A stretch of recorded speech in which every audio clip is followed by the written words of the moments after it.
En el video sobre la teoría de las cuerdas se expuso la posibilidad de la interacción de esta realidad con la de otras dimensiones. Esto quiere decir que las múltiples posibilidades sobre lo que puede ocurrir en esta realidad están sucediendo ya en otros planos, pero depende de nuestros pensamientos, intenciones y emociones o sentimientos el decidir cuál es la que vamos a convertir en nuestra realidad. I was an aerospace engineer in Denver, Colorado during the last years of the Cold War, the 1980s, and it was when the famous brown cloud was inundating Denver, and we couldn't all drive on the same days. We had to carpool on different days. And one day I went to an engineer friend's house to do my carpool for that week, and I got there a little early. And I'd never been to his house before, and I said, "Can I use your bathroom?" And I went in there, and he had little Post-it notes of affirmations all over the bathroom, and it said, "My perfect mate is manifesting for me now. My perfect mate is manifesting for me now." We got in his car, and he had little Post-it notes all over the dashboard in the rearview mirror. "My perfect mate is manifesting for me now." And of course, I knew what his office looked like, and it was the same way. He had them all over the walls in the CRT. I said, "Does this affirmation work for you?" He said, "Nah." He said, "It never does." And I said, "Why do you think that is?" And he said, well, look at me. Who'd want to be with somebody like me? I'm just an engineer, you know. He had a very low self-esteem about himself. And I began to think about the way that he was applying those affirmations, and other people have applied them very successfully. And what I found the difference was, for him, it was a thought process that never went beyond what was happening in his mind, in his own picturing, his own self-esteem. And the thought is important.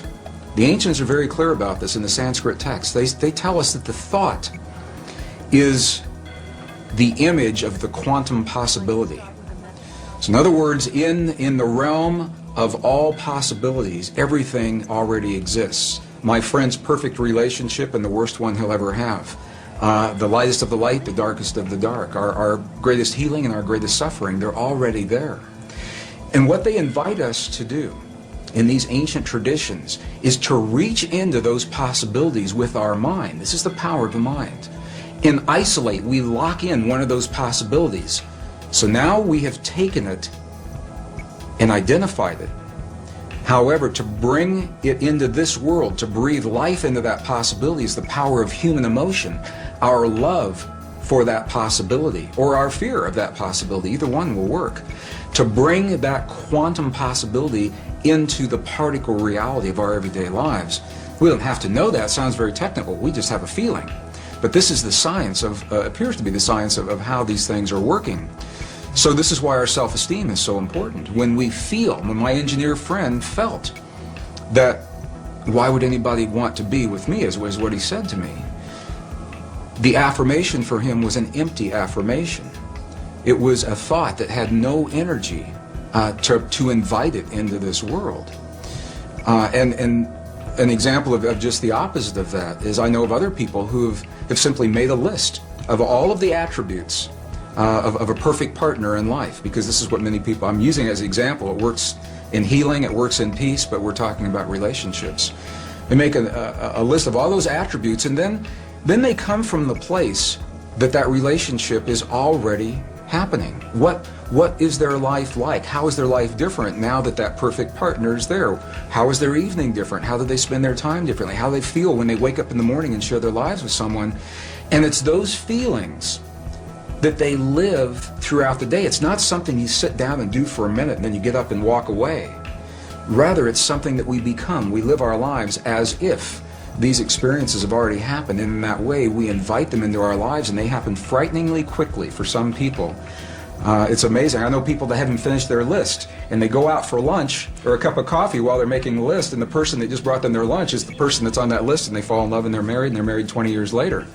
I know people that's happened to. So it's about clarity. It's about specificity. It's about being personal. Being very clear that these are personal desires.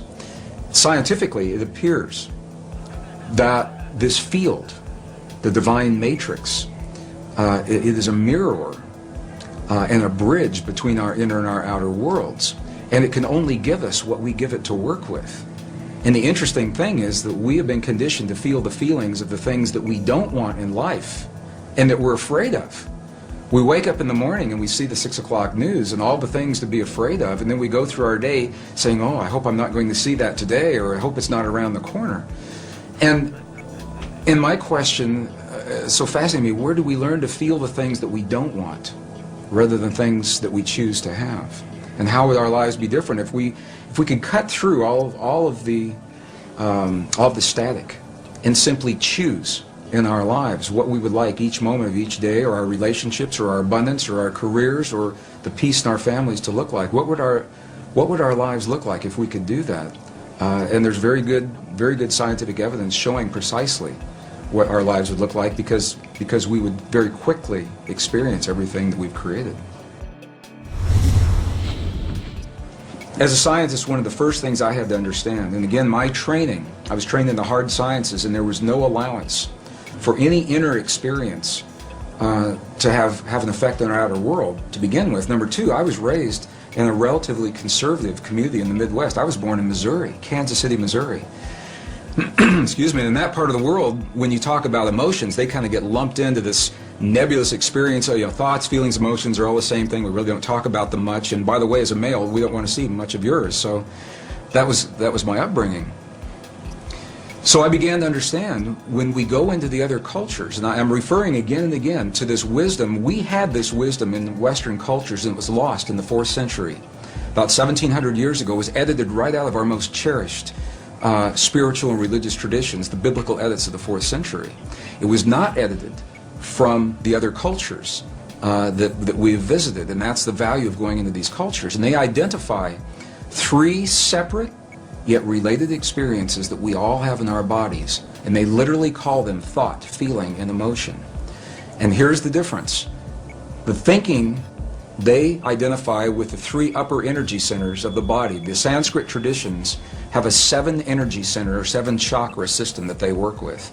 And they say the upper 3 are related to what we call thought or logic processes. So when we think about something, we picture it in our mind, that perfect relationship or peace between nations. But we can only invite it into our lives when we breathe the power of emotion into that thought. The emotion comes from the lower 3 of those creative centers in our bodies.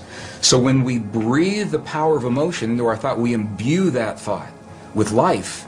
And those 2 energies meet in the one center that is not accounted for yet in our model. It's in our heart, or what scientists call the 7-layer liquid crystal oscillator in the center of our chest. But we'll just call it our heart, because that's what it does. Our heart is creating electrical and magnetic waves that are influencing the world around us based on what we think and the emotion that we breathe into those thoughts to create the feeling.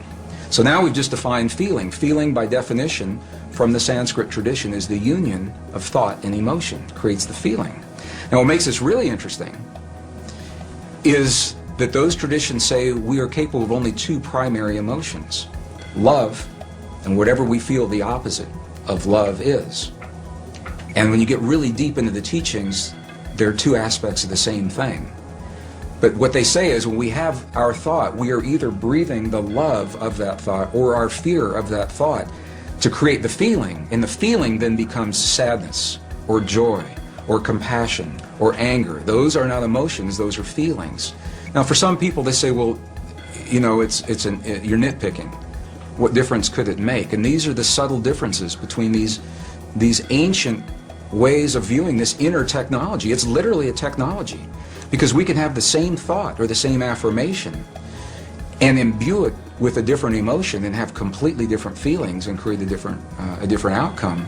And this is the great secret that was edited out of our Christian and pre-Christian Judeo-Christian traditions.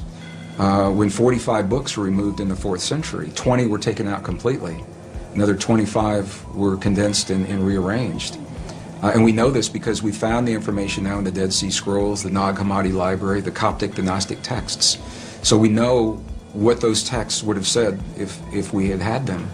But the interesting thing is, without those texts, we tend to rely upon the written word, the validation,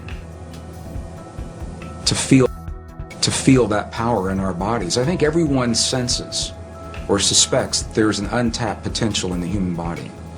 been on every continent of the earth, and I've asked every audience I've ever been in, do you feel that that's there? And they say, yes. We feel there's something there, but we just can't quite get it. Why is that? So we have a feeling that there's more to us, but we rely on a written validation in a 5,000-year-old text or a scientific study to tell us that it's true.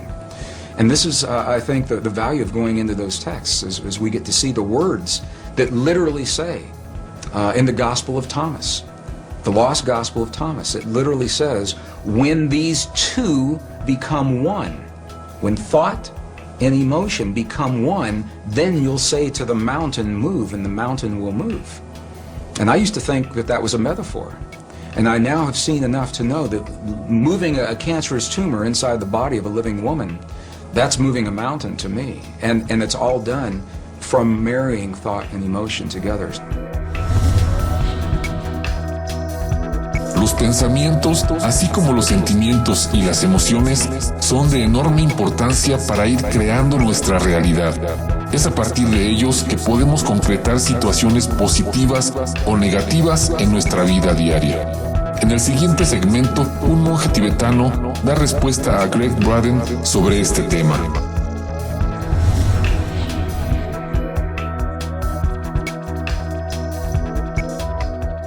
In 1998, I had my first journey into the highlands of central China and Tibet. And it was during that time we were given a personal audience with an abbot, who's an elderly leader of a particular sect in the monastery. And this abbot passed just a couple of years ago, so I'm glad that we spoke with him when we did. And it was this man, I asked the question that I asked every monk, every nun, I asked the shaman in Peru and Bolivia, but I had the clearest response from this man. And I asked him a question. I said, when we see your prayers on the outside, and we see you in the chanting hall for 12, 16, 18 hours a day, and we see the bells and the bowls and the mudras and the mantras and the gongs and the chimes and the incense, when we see your prayers on the outside, I said, what are you doing on the inside? And this was the man that looked at me. He said, you've never seen our prayers, because a prayer cannot be seen. He said, what you see are the things we do to create the feeling in our body, and the feeling is the prayer. And then he turned the question on me, and he said, how do you do this in your culture? Through a translator. And I began to think about this and realize that when we lost the words in our most cherished spiritual traditions that tell us that feeling is a language that speaks to our bodies in this world, when we lost the words that validated that, we began to think that the words themselves were the prayers, and if we say, or the affirmations, and if we say those words the right number of times, the right time of day or the right time of year, that we've said our prayer or our affirmation, and then if it doesn't work, we get frustrated and we say, well, my prayer didn't work, or my affirmation's not working for me, because we lost the link with feeling and emotion. When I was in the monasteries in Tibet, and the abbot had passed, a new abbot took his place who was already in his mid-80s. He's the new young abbot. He's already in his mid-80s. And I asked him a question. This was in 2005. We just went back. And I asked him a question, and I said, what is the force in your tradition, in your belief system? What is the force that connects the universe? What's the force that holds everything together? And through the translator, he answered me with one word. And I thought I heard it incorrectly. And I said, would you do that again? And he came back and he answered me with one word, and he said, compassion. And I said, well, wait a minute. I said, is compassion a force that holds everything together, or is it a feeling that we experience in our bodies? And he said, yes. And that was very powerful for me to understand that, because it says that we have the ability to feel in our bodies the stuff that holds this universe together. And we're really not so different from those quantum particles in the stars beyond us, or in the tumor that's in front of us, in the suffering of our loved ones, or in the peace between the nations. It's all part of the same thing. Dudar de lo aprendido, cuestionar de lo enseñado y no aceptar lo establecido ofrece una responsabilidad que otorga poder. El poder del libre camino hacia la evolución. No olvides suscribirte para recibir noticias sobre nuevos videos en este canal. Gracias por tu atención.